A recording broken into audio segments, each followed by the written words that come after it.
Cathéter et système de drainage MedQuest.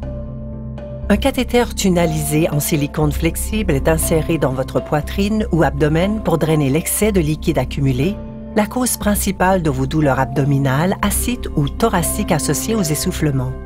Un infirmier vous visitera à domicile pour effectuer votre drainage de routine afin de soulager de façon efficace et sécuritaire vos douleurs causées par l'accumulation d'excès de liquide. Une fois le cathéter placé par le médecin, il suffit d'y brancher un flacon de drainage sous vide pour drainer le liquide. La section tunnalisée comporte des trous pour permettre au liquide de s'introduire dans le cathéter lors du drainage.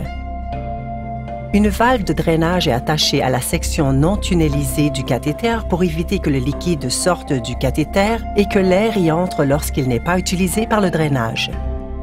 L'infirmier drainera le liquide dans des flacons de drainage conçus spécialement pour votre cathéter en silicone. Ces flacons sont offerts en deux formats, 600 et 1000 ml. Le flacon de drainage sous vide est muni d'un tuyau de drainage qui sera attaché à la valve du cathéter, créant ainsi une succion pour drainer le liquide. Le drainage est facile à réaliser. L'infirmier attachera solidement le tuyau de drainage du flacon à la valve de votre cathéter pour commencer le drainage.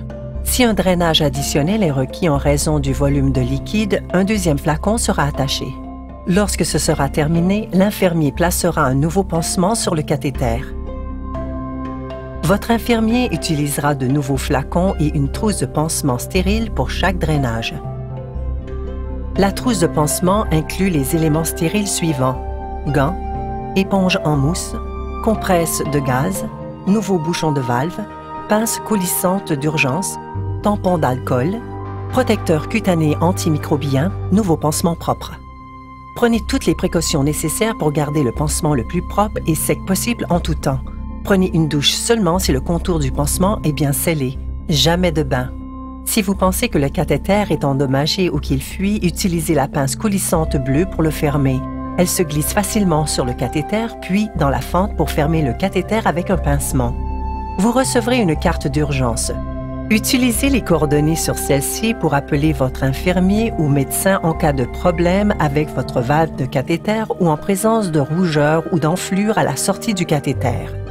Apportez toujours cette carte si vous vous rendez à l'urgence. Merci d'avoir visionné cette vidéo informative.